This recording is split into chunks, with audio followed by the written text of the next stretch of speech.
There is something that happens in the body that you have almost certainly felt, and almost certainly never examined closely enough to find disturbing.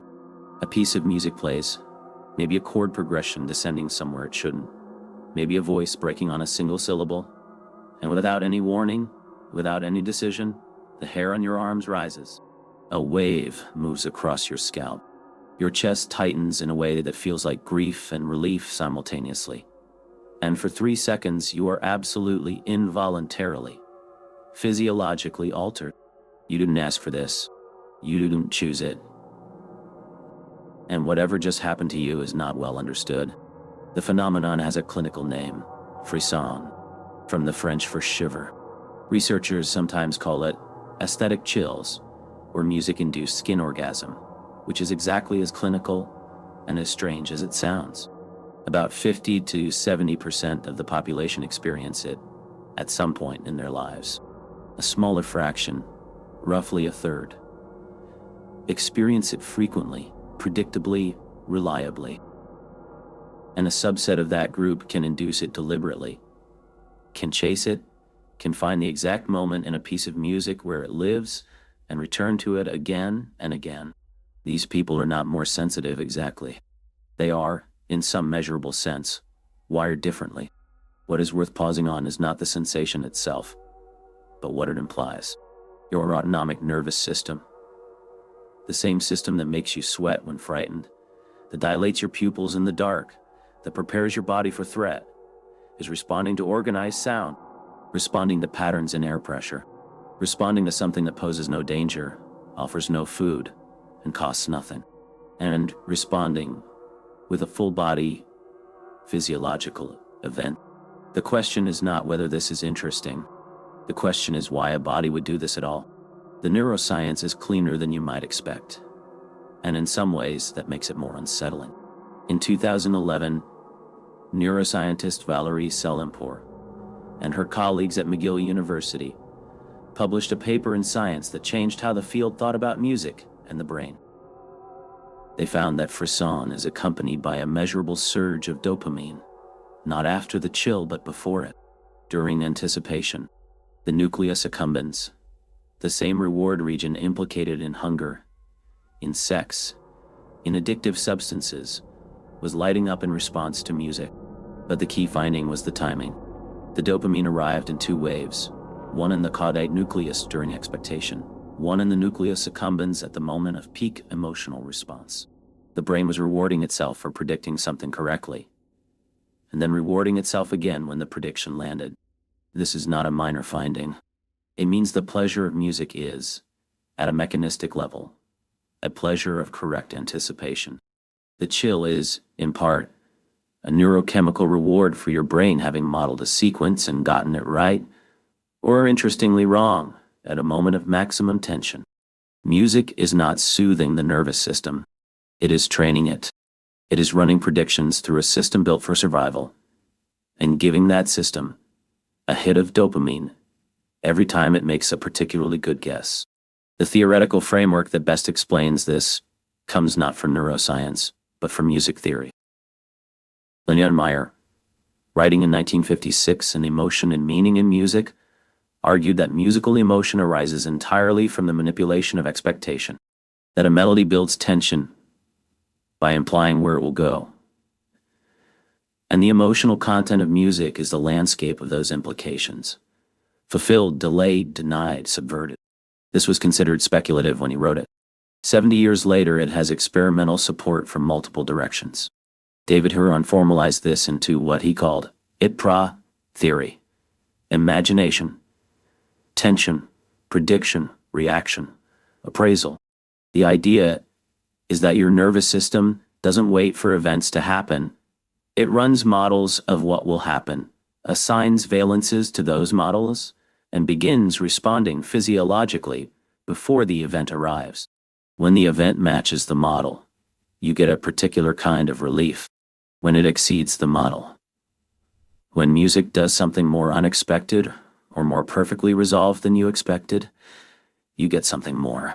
The chill is the body registering that the prediction system just processed something unusually significant.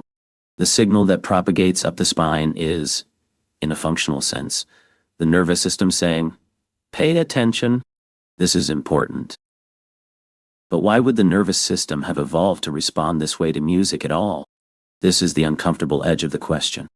Music appears in every documented human culture.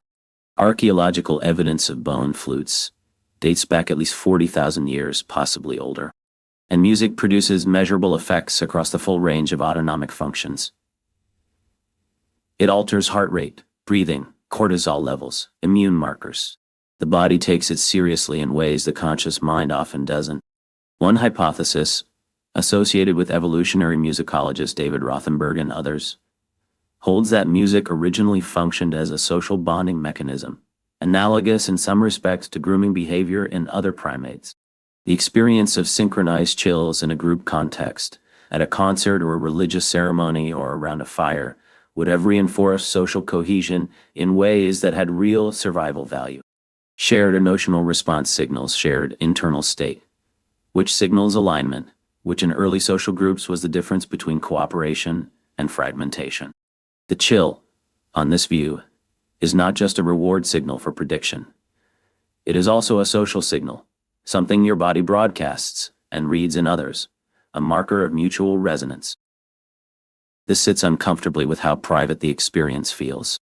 You feel it alone, in headphones, in the dark. But the mechanism may have evolved precisely because it was once public. For most of human existence, music was communal, and the physiological responses it produced were visible, shared, reinforcing. The isolation of contemporary listening is historically anomalous. You are using a social organ in a room by yourself. What is also striking is who experiences frisson, and how that varies. Research by Luc Nussbaum and Paul Sylvia found a consistent correlation between frisson and the personality trait known as openness to experience, one of the big 5 personality dimensions. People who score high on openness are not simply more emotional. They are more permeable to aesthetic experience, more prone to finding connection between unrelated domains, more tolerant of ambiguity and complexity. They experience more chills not because they are less guarded emotionally, but because their perceptual systems are wired to find unexpected patterns meaningful. The chill, in this framing, is a readout of pattern recognition. It's the body acknowledging something significant just happened in the space between what was expected and what arrived. There is also evidence that the musical moments that most reliably induce frisson are structurally specific. Sudden drops in register, unexpected harmonic shifts, the entry of a new voice after an extended unison passage, a silence filled without warning by full orchestral force. These are precisely the structural moments where musical expectation is most explicitly established and then most dramatically complicated. The spine doesn't tingle at the middle of a comfortable chord progression. It responds to edges, to the moment when something is about to become something else. The psychoacoustic dimension is worth examining. There's a class of sounds that universally provoke strong autonomic responses, not by cultural learning, but apparently by biological encoding. Infant cries, sudden loud sounds, sounds with extreme pitch variation at high frequency. These are the acoustic signatures of urgency, of high-stakes events, of stimuli your nervous system was shaped to treat as requiring immediate response. Certain musical techniques deliberately approximate these acoustic profiles. A soprano voice at the top of its range, a brass section entering without preparation, the crack in a singer's voice on the word that carries the most weight. These are not sophisticated aesthetic choices by accident. They are borrowings from the vocabulary of alarm. Music has learned, over millennia, which sounds make bodies respond involuntarily, and has incorporated them into art. This is the slightly uncomfortable implication of the frisson literature. The chill is not evidence of the music touching something transcendent in you. It is evidence of your threat detection machinery being co-opted. The same circuitry that evolved to detect danger is being hijacked by a string quartet to produce pleasure. The mechanism is not elevated by being aimed at beauty instead of survival. It is the same mechanism. What changes is the context. What remains is the physiology. The cross-cultural data is more complex. While certain acoustic features produce consistent responses across populations, dissonance, roughness, sudden dynamic contrast, the specific musical passages that most reliably induce frisson are culturally learned. A moment that reliably produces chills in someone who grew up with Western classical music may produce nothing in someone who grew up with Indian classical music, and vice versa. This is because expectation is learned. You can only violate expectations you've developed. The neural substrate is universal. The patterns built onto it are required. This is why frisson tends to cluster around adolescence, the period when musical taste is most intensely formed, when the prediction models are being laid down with the highest emotional investment, and why adult re-exposure to music from that period is particularly reliable at inducing the response. The everyday manifestation of this is well recognized, if rarely analyzed. Music at funerals, music at weddings, music in films at precisely the moments where the emotional stakes are highest. These are not decorative choices. They are deployments of a neurochemical mechanism. The score in a film doesn't describe what you should feel. It induces the physiological preconditions for feeling it, priming the reward circuitry before the conscious emotion arrives. The relationship between the image and the music is not illustration. It is pharmacological. What happens in the body during a chill is a cascade. Dopamine, activation of the autonomic nervous system. Decoded, slight cardiovascular change. Pilorection, the hair standing. A vestigial remnant of threat response in mammals with more fur than us, where raised fur would have increased apparent size. The same response triggered by cold, by fear, by a certain quality of aesthetic experience. These things are not categorically different to your nervous system. They share a channel. This means that the way music is used in public spaces, shops, airports, political rallies, sporting events, is a form of low-level physiological management, not in a conspiratorial sense necessarily, but in a mechanistic one. The tempo of background music in a supermarket affects pace of movement and purchasing behavior. This is documented. The genre of music playing in a wine store affects which bottles customers select. Also documented. The music at a political rally is not there to entertain. It is there to prime the bodies in the room towards states of elevation, unity, readiness. The frisson mechanism can be engaged deliberately. It can be aimed. For the person who experiences this, who feels it in certain pieces of music reliably, who has learned where in a recording the sensation lives and what it costs to return there, what is the honest account of what is happening? The frisson is real. The dopamine is real. The pleasure is real. None of that makes it transcendent. What it makes it is biological.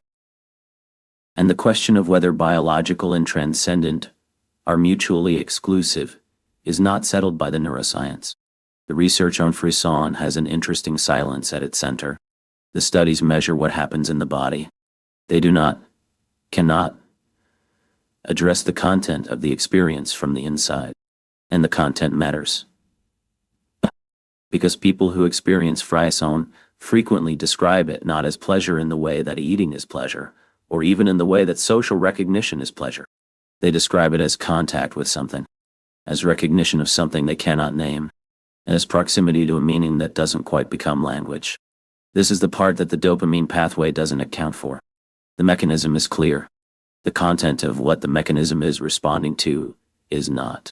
Music activates the prediction system and rewards it for interesting errors. Fine.